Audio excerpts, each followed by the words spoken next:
Today I'm going to show you a technique that I've used for cosplay. It's one of the basic techniques. If you have a reference picture, you need to know how to make it bigger, how to expand the measurements from the picture to a measurement that's going to fit your body when you turn it into basically clothing or armor. You can multiply the measurements from the picture and the measurements of yourself to find a ratio that you're going to multiply all those small measurements by to get big measurements. Once you find that ratio, it's just really easy to expand everything up. And once you've done it a couple times, you can find that ratio very easily. So I'm going to show you how to do that right now. So the key thing is finding a reference. If you have an art book for the game or movie or show that your character's from, you can do that. Here's Soundwave. This is the most recent character that I did for Transformers, which is usually what I make. Here's the drawings of him.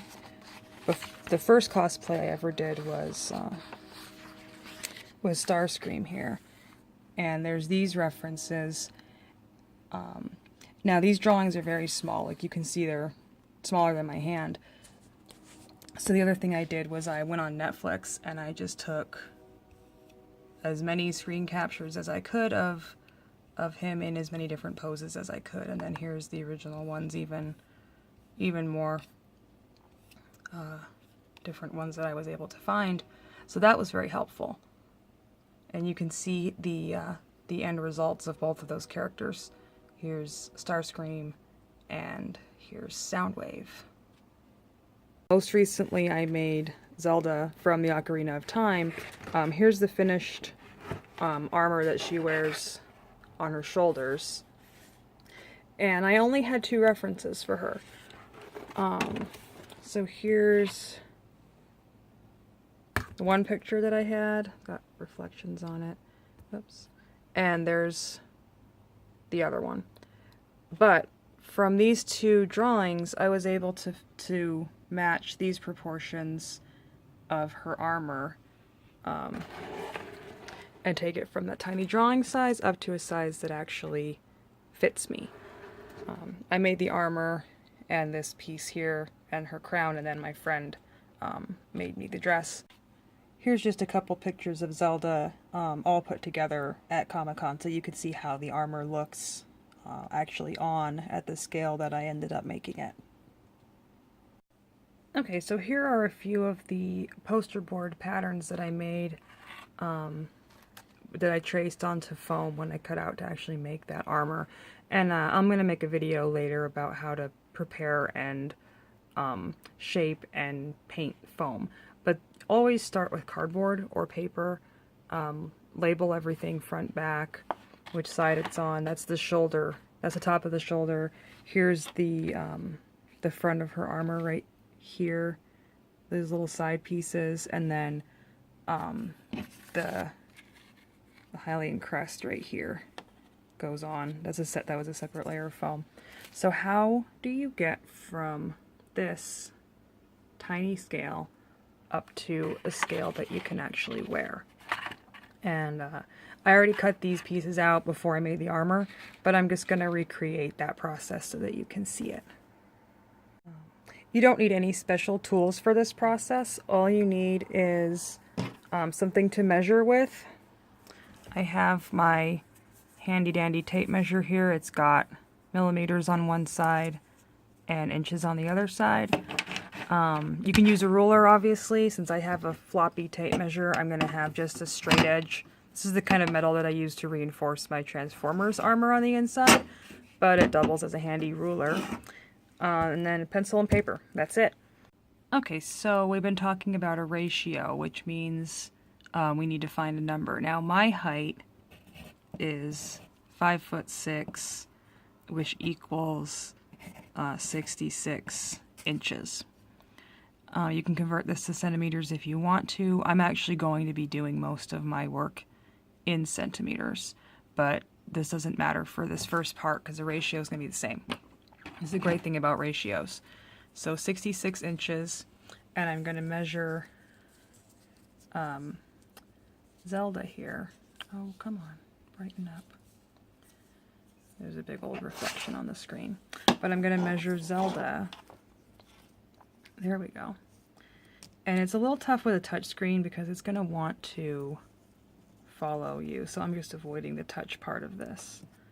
And she is about 7¼ inches. It doesn't have to be exact because she's got cartoony proportions. So 7.25. So this is me, and Zelda is 7.25. Alright, so I've got 66, my height, divided by 7.25, which gives me, I used a calculator, 9.1 basically. So I'm going to take all the measurements from Zelda and multiply them by this 9.1. That's my constant.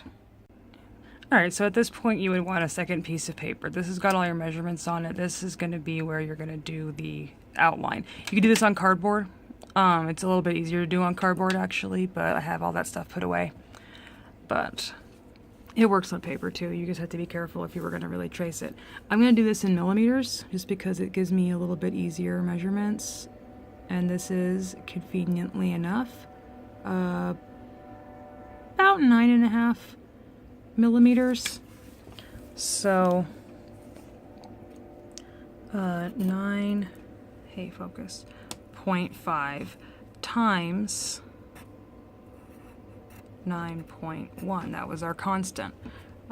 This is the number we got from dividing my height by Zelda's height in the picture. So 9.5 times 9.1. That's this top measurement. And then we're going to go down the side here and get a second measurement, which is about 4.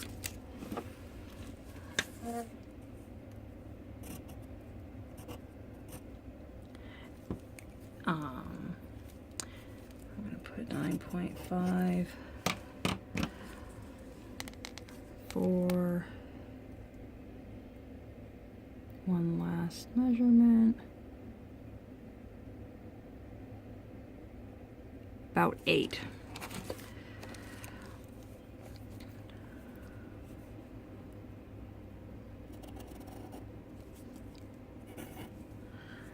And those angles, I'll show you how to get the angles because you don't eyeball this and you don't need a protractor. I'll show you how to make it really easy.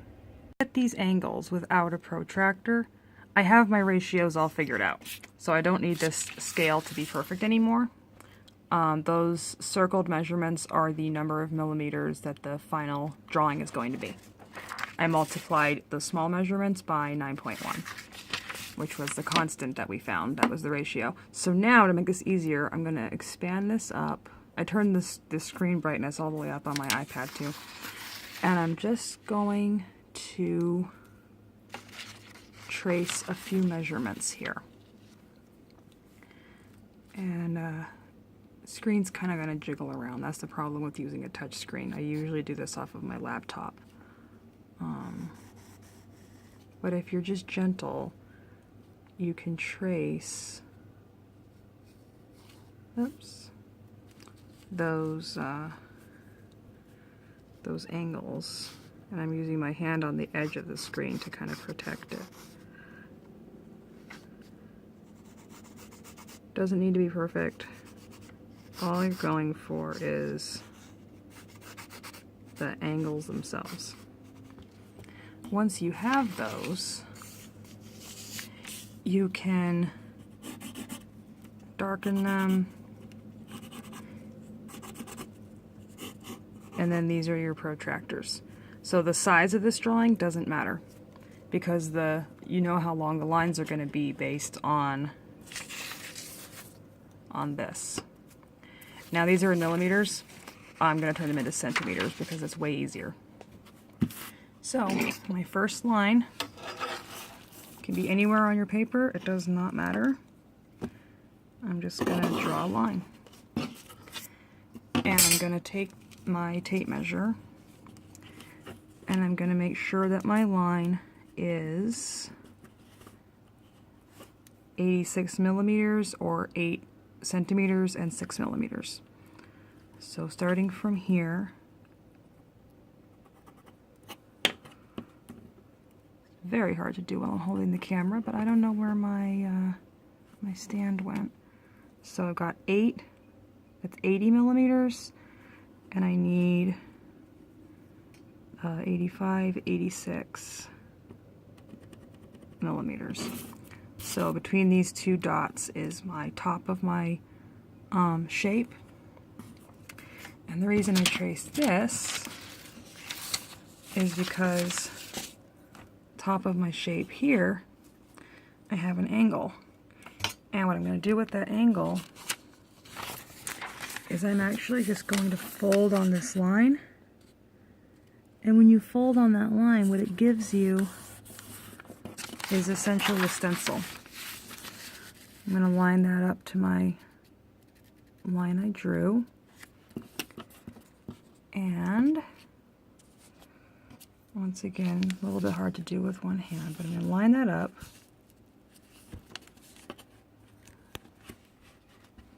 Got my shape here. Got my angle. And I'm just going to take this, and this is 36.4 millimeters or 3 centimeters and 6 millimeters. Get my ruler here. Now, if you had a ruler that was in metric, you wouldn't even have to use 2 tools. But all my rulers are at school. So 3, 5, 6, 36.4. I'm just going to fudge that. And again, I can go from that line. I can fold the next line on my drawing here, which is the diagonal edge, the lower edge of that shape. Line up that. It's not quite dead on. I should be a little bit sharper angle, but this is just for demonstration purposes, so let's run with it.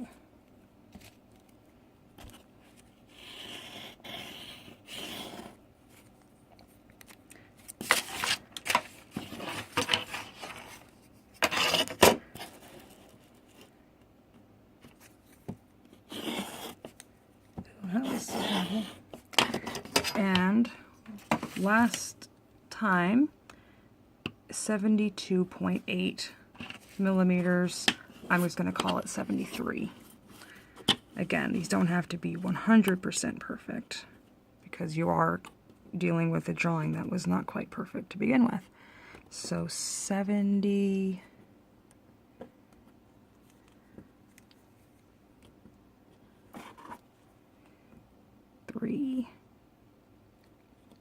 I didn't quite make my line long enough, actually. And then what I would do is I would fold this in half. And somewhere in the middle there, because it is curved, I would just cut out this side, measure where half is, and fold it in half. And that would give me that shape. Just a quick run through of the steps to wrap up. They are measure you, measure your reference, find, then divide your height divided by the reference height, and that's going to give you a constant or a ratio. And then you can apply this ratio to every single measurement on your costume. And then to find the angles, just trace the drawing and fold your tracing on each corner. As you go around the piece, just go one line, come to the end of that line, trace the next line going in the right direction, make it as long as it needs to be based on your ratio, fold it again, trace that line, make it as long as it needs to be, and you can build anything.